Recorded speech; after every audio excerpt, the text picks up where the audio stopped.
T20 world cup का आज एक और शानदार मैच खेला गया बिटवीन टू आर्च राइवल्स। अगर मैं कह रहा हूं तो मैं इंडिया और पाकिस्तान का जिक्र नहीं कर रहा, बल्कि मैं राइवल्स फॉर द एशेस की बात कर रहा हूं, जो कि हैं इंग्लैंड एंड ऑस्ट्रेलिया। इंग्लैंड जिसने हाल ही में पाकिस्तान को भी ठीक ठाक फेंटा लगाया था, और उसके साथ ऑस्ट्रेलिया की क्रिकेट टीम तो वैसे भी न सिर्फ ये कि अपनी एज अ कॉम्बिनेशन उनका बहुत अच्छा है, बल्कि उनके जो प्लेयर्स अभी आईपीएल खेल के आ रहे सारे ही अच्छी फॉर्म में थे, सब ने अच्छी परफॉर्मेंसेस की।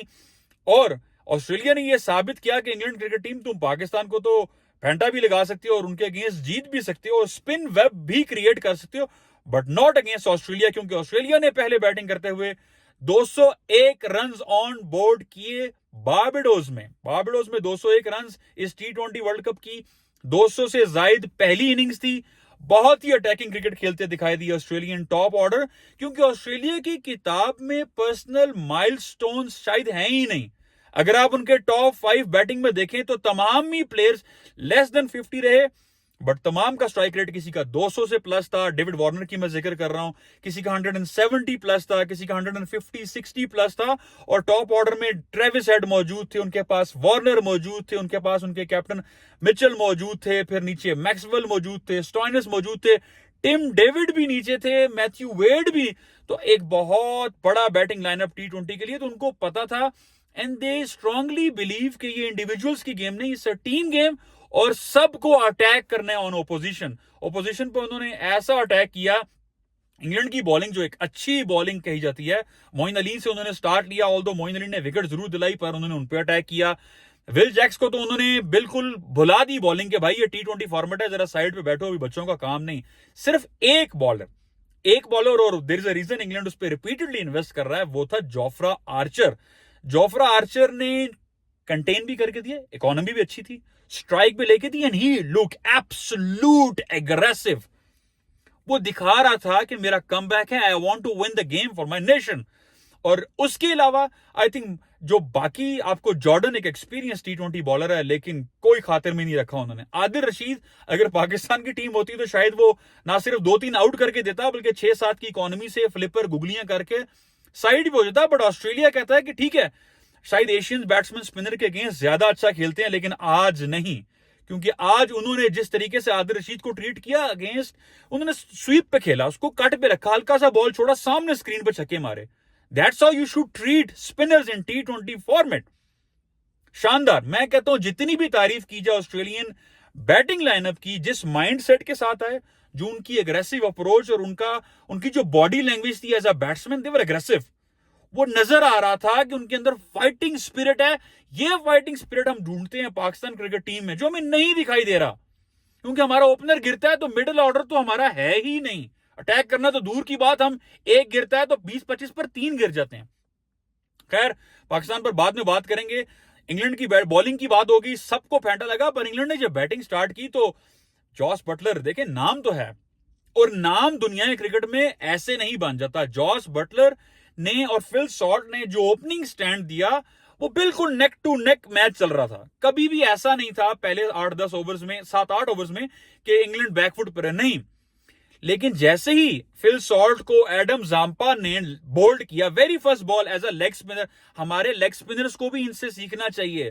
तेज करने का यह मतलब नहीं है कि मीडियम पेसर बन के, और जिस तरह नवाज ने मीडियम पेस शुरू कर दी थी और शादाब भी तेज तेज वट के मारता है। जब स्पिनर को तेज करने की बात की जाती है तो it's all about having rotations और extra rotations on the ball. मैं लेग स्पिनर नहीं, लेकिन मैं आपको ये गारंटी के साथ बता सकता हूं कि जाम्पा की आज के 4 ओवर अगर आप देखेंगे, it's a prime example for any leg spinner. अगर आपने इंटरनेशनल क्रिकेट में अच्छी परफॉर्मेंसेस करनी है और कंसिस्टेंट रहना है, तो आपको रोटेशंस करनी है तेज विद रिस्ट, और आपकी लेंथ और वेरिएशंस होनी चाहिए। उसने खिंचा हुआ बॉल दूर फेंका, रूम नहीं दिया, स्टंप्स को हिट करने की कोशिश की, तो वो सारे अच्छे चेक पॉइंट्स जो एज अ स्पिनर होने चाहिए उसने किए, और आपकी टीम को देखो, आपके टॉप ऑर्डर आउट करके दिया। जब आपका टॉप ऑर्डर किसी भी टीम का गिरता है और जब आप मैच को चेज करते हैं, तो फिर आपके पास पीछे कौन है? आपके पास हेजलवुड मौजूद है, आपके पास Cummins, one of the best bowler Cummins मौजूद है, फिर मिचेल स्टार्क भी, ऑल तो मिचेल स्टार्क को आज उन्होंने ठीक ठाक अटैक किया, उस पर भी बात करेंगे। लेकिन extraordinary bowling by Zampa and Hazlewood, specifically उन्होंने कंटेन किया, और जब जब ऑस्ट्रेलिया को विकेट की जरूरत थी उन्होंने विकेट लेकर दी।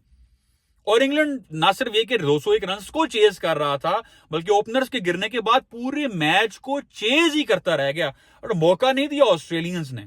ऑस्ट्रेलिया ने सिर्फ एक गलती की, स्पेशली मिचेल स्टार्क ने, क्योंकि पाकिस्तान भी यही गलती कर रहा है इंटरनेशनल क्रिकेट में इन कंडीशंस में। स्पेसिफिकली ज्यादातर फास्ट बॉलर्स ये मिस्टेक करते हैं कि वो बिलीव करते हैं शायद आगे से पेस से बीट कर देंगे। ये वो 1980s या 90s की क्रिकेट नहीं है कि आप पेस पे, या तो आप वसीम अकरम हो, या तो वकार यूनुस हो, या तो आप शोएब अख्तर हो, कि आपकी पेस है जो 150 प्लस है। यहां पर आपको लेंथ एडजस्ट करनी पड़ेगी जैसे हेजलवुड ने की, और उसके रिजल्ट्स आपने देखे कि उसकी इकोनॉमी वाज ग्रेट। उसने कोई रूम नहीं दिया किसी भी बैट्समैन को फ्री हैंड खेलने का। मजबूरन उन्होंने शॉट मारनी पड़ी, विकेट मिलती रही, प्रेशर बनता रहा, और ऐसा प्रेशर बना अपार्ट फ्रॉम मोइन अली जिसने मैक्सवेल के ओवर में अच्छे हिट मारे, किसी भी बैट्समैन को खुलकर खेलने नहीं दिया गया। कंप्लीट क्रिकेट खेली ऑस्ट्रेलिया ने, अच्छा डोमिनेट किया, तगड़ा मुकाबला किया, और ये टीम इस मैच में फतह अपने नाम की। फतह तो ऑस्ट्रेलिया के नाम आ गई, टॉप ऑफ द टेबल चलेगी, लेकिन इंग्लैंड के लिए यहां पर मुसीबत दिखाई दे रही है, क्योंकि पहला मैच उनका रेंड ऑफ हो गया था अगेंस्ट स्कॉटलैंड, जब वो 90 का ताकुब कर रहे थे इन 10 ओवर्स। नहीं हो सका मैच, वो पॉइंट्स नहीं मिले। दूसरा मैच आज होता है, आपको पॉइंट्स नहीं मिलते। स्कॉटलैंड एक मैच ऑलरेडी जीत चुका है, ऑस्ट्रेलिया जीत पे इस पूल में से 2 ने आगे जाना है।